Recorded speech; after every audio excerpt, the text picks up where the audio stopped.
ಚಿನ್ನದ ಬೇಟೆ ವಿಶೇಷ ಚರ್ಚಾ ಕಾರ್ಯಕ್ರಮಕ್ಕೆ ಮತ್ತೊಮ್ಮೆ ಸ್ವಾಗತ. ಶರವಣ ಅವರು ಮಾತನಾಡ್ತಾ ಕೆಲವೊಂದು ಮಾಹಿತಿಗಳನ್ನು ಹೇಳ್ತಾ ಇದ್ರು. ಎಷ್ಟು ಲಾಭ ಸಿಗಬಹುದು ದುಬೈನಿಂದ ಇಂಪೋರ್ಟ್ ಟ್ಯಾಕ್ಸ್ ಕಟ್ಟದೆ ಅದನ್ನ ದೇಶದ ಒಳಗೆ ತೆಗೆದುಕೊಂಡು ಬಂದ್ರೆ ಅಂತ.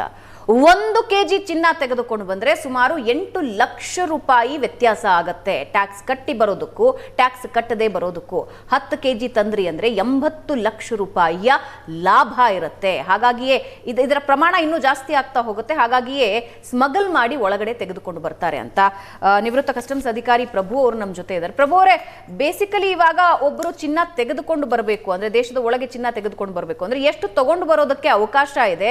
ಹೆಚ್ಚಿನ ಪ್ರಮಾಣದಲ್ಲಿ ಇವಾಗ ಒಂದು 50 ಗ್ರಾಮ್ 100 ಗ್ರಾಮ್ ಅಥವಾ ಇನ್ನೂ ಹೆಚ್ಚಿನ ಪ್ರಮಾಣದಲ್ಲಿ ತೆಗೆದುಕೊಂಡು ಬರಬೇಕು ಅಂದ್ರೆ ಎಷ್ಟು ಕಟ್ಟಬೇಕಾಗತ್ತೆ ಅವರು? ಇಲ್ಲ, ಮೊದಲನೇದಾಗಿ ಪ್ಯಾಸೆಂಜರ್ಗಳು ಯಾರು ತರೋಗೆ ಅವಶ್ಯಕತೆ ಇಲ್ಲ, ತರೋಗೆ ಇದೆ ಅವಕಾಶವೂ ಇಲ್ಲ, ತರೋಕೆ ಅವಕಾಶವೇ ಇಲ್ಲ. ಏನೇ ತರಬೇಕಾದ್ರೂ ಅಫಿಷಿಯಲಿ ತರಬೇಕು ಅಂದ್ರೆ ಏರ್ ಕಾರ್ಗೋ ಮೂಲಕ ಅವರು ಲೈಸೆನ್ಸ್ ತರ ಇರುತ್ತೆ. RBI ತಗೊಂಡಿದ್ರೆ ಆ ಏರ್ ಕಾರ್ಗೋ ಮೂಲಕನೇ ತರಬೇಕು. ಏರ್ಪೋರ್ಟ್ ಇಂದ ತರೋದು ಅಂದ್ರೆ ಇಟ್ಸ್ ನಥಿಂಗ್ ಬಟ್ ಸ್ಮಗ್ಲಿಂಗ್. ಯಾರಿಗೂ ಏನು ಒಂದು 50,000 ರೂಪಾಯಿ ಅಲೋವೆನ್ಸ್ ಇರುತ್ತೆ. ಆ ಅಲೋವೆನ್ಸ್ಗೆ ಚಿನ್ನ ಸೇರಲ್ಲ. ಏನೋ ಒಂದು 2 ಲಿಕ್ಕರ್ ಬಾಟಲು, 2 ಕಾರ್ಟೂನ್ಸ್ ಸಿಗರೇಟ್ ತರಬಹುದು. ಸಣ್ಣ ಪುಟ್ಟ ಏನಾದ್ರು ಅವ್ರು ಒಂದು ವಾಚ್ ಆ ಥರದ್ದು ವಿತಿನ್ 50,000 ರುಪೀಸ್ ಒಳಗಡೆ ವ್ಯಾಲ್ಯೂ ಏನು ತರಬೇಕು ಅಷ್ಟೇ ಹೊರತು ಬಿಕ್ಕಿದ್ದೇನು ಚಿನ್ನ ತರೋಕೆ ಅವಕಾಶವೇ ಇಲ್ಲ. ಸರ್, ಇವಾಗ ದುಬೈಗೆ ಹೋಗಿದ್ರು, ಚಿನ್ನ ಏನೋ ಇಷ್ಟ ಆಯ್ತು, ಇವಾಗ ಒಂದ್ ಸ್ವಲ್ಪ ಚಿನ್ನ ತಗೊಂಡು ಬಂದ್ರು ಅಂತಾನೆ ಇಟ್ಕೊಳ್ಳಿ, ಅದಕ್ಕೆ ಏನ್ ತೆರಿಗೆ ಕಟ್ಟಬೇಕಾಗತ್ತೆ? ಅಲ್ಲ, ಅದು ಆಗಾಗ ಪ್ರತಿ ಇದಕ್ಕೂ ನೋಟಿಫಿಕೇಶನ್ ಚೇಂಜ್ ಆಗ್ತಿರತ್ತೆ. ರಿಲೆವೆಂಟ್ ಟೈಮ್ ಇರುತ್ತೆ, ಒಂದು 15% 20% ಇದೆಲ್ಲ ಇರುತ್ತೆ. ಅದನ್ನ ಕಟ್ಟೋದಲ್ಲದೆ ಪೆನಾಲ್ಟಿ ಕೂಡ ಬೀಳುತ್ತೆ. ಯಾಕೆಂದ್ರೆ ಅವ್ರಿಗೆ ಹೋಗ್ಬೇಕಾದ್ರೆ ಗೊತ್ತಿರತ್ತೆ, ನಮ್ಮ ಕಸ್ಟಮ್ಸ್ ಇಂದ ಇದು ಇಂಟರ್ನ್ಯಾಷನಲ್ ಪ್ಯಾಸೆಂಜರ್ಸ್ ಹೋಗ್ಬೇಕಾದ್ರೆ ಕಸ್ಟಮ್ಸ್ ಪ್ರೊಸೀಜರ್ಸ್ ಏನು ಅಂತ ಅವ್ರ ತಿಳ್ಕೊಂಡಿರ್ಬೇಕು. ಅಲ್ಲಿ ಸ್ಪೆಸಿಫಿಕ್ ಆಗಿ ಮೆನ್ಷನ್ ಮಾಡಿರ್ತಾರೆ ಯಾವ್ದೇ ತರ ಗೋಲ್ಡ್ ತರವಾಗಿಲ್ಲ ಅಂತ. ಒಂದ್ ವೇಳೆ ತಂದ್ಬಿಟ್ಟು ನಮ್ಗೆ ಗೊತ್ತಿದೆ ತಂದಿರು ಕೂಡ ಬೇಸಿಕ್ ಕಸ್ಟಮ್ ಡ್ಯೂಟಿ ಮತ್ತೆ ಇಲ್ಲಿ GST ರೇಟ್ ಎಲ್ಲಾನು ಕಟ್ಬಿಟ್ಟು ಪೆನಾಲ್ಟಿ ಕಟ್ಬಿಟ್ಟು ತಗೊಂಡು ಹೋಗ್ಬೋದು. ಅದನ್ನ ಬಿಡೋದಕ್ಕೆ ತುಂಬಾ ಇದು ಚಾನ್ಸಸ್ ಇಲ್ಲ.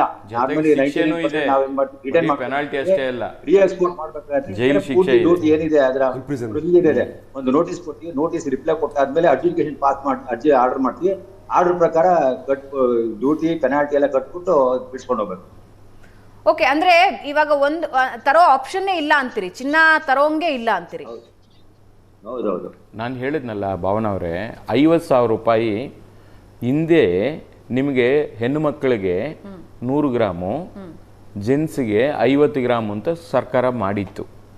ಅದು ಒಂದು 5 ವರ್ಷ ಹಿಂದೆ ಅದನ್ನು ತೆಗೆದುಬಿಟ್ರು. ಚಿನ್ನದ ಬೆಲೆ ಜಾಸ್ತಿ ಆಗ್ತಾ ಎಲ್ಲೋ ಒಂದು ಕಡೆ ಕಳ್ಳ ಸಾಗಾಟ ಜಾಸ್ತಿ ಆಗ್ತಾ ಇದೆ, ಇದನ್ನು ಕಡಿವಾಳ ಹಾಕಲೇಬೇಕು ಅಂತೇಳಿ ಕೇಂದ್ರ ಸರ್ಕಾರ 50,000 ರೂಪಾಯಿ ಅಂತ ಫಿಕ್ಸ್ ಮಾಡಿದೆ.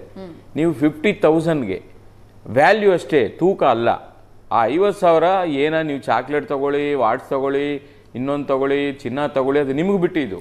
ಆ ವ್ಯಾಲ್ಯೂ ಒಳಗಡೆ ನೀವು ಅಲ್ಲಿಂದ ಏನು ಬೇಕಾದ್ರೆ ತರ್ಬೋದು ಅನ್ನೋದನ್ನು ತೋರಿಸಿರತಕ್ಕಂಥದ್ದು. ಬಹುಶಃ ಪೆನಾಲ್ಟಿ ಏನು ಎಷ್ಟು ಮುಖ್ಯನೋ, ಈಗ ಪೆನಾಲ್ಟಿ ಏನು 6% ಕಸ್ಟಮ್ ಡ್ಯೂಟಿ, 3% GST, ಇದು ಬರೀ ರೆಗ್ಯುಲರೈಸ್ಗೆ.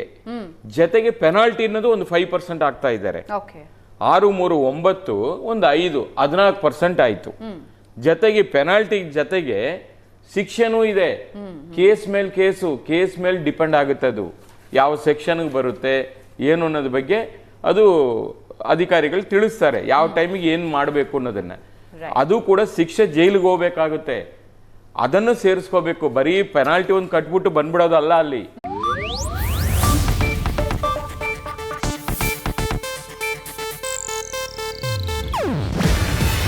ಇದು ಏಷ್ಯಾನೆಟ್ ನ್ಯೂಸ್ ನೆಟ್ವರ್ಕ್ ಪ್ರಸ್ತುತಿ. ನೀವು ನೋಡ್ತಿದ್ದೀರಾ ಏಷ್ಯಾನೆಟ್ ಸುವರ್ಣ ನ್ಯೂಸ್.